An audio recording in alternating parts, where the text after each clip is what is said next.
tangan terus ini.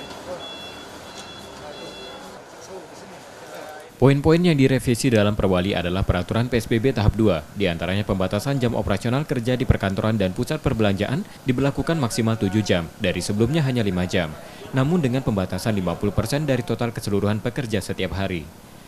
Kegiatan penyediaan makanan dan minuman seperti restoran dan lainnya diperbolehkan untuk makan di tempat dengan menjaga jarak fisik.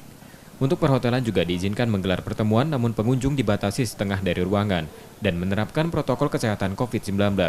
Sedangkan kegiatan keagamaan seperti tempat ibadah kembali dibuka dan diwajibkan menggunakan masker. Poin lainnya yakni checkpoint yang dilakukan secara mobile atau tidak di satu tempat, dengan pemeriksaan yang dilakukan humanis. Saat ini yang kedua ini justru 1.750 personel nanti akan mendatangi pusat-pusat keramaian terkait sosialisasi ini, supaya masyarakat memahami dan lebih patuh terkait dengan protokol kesehatan.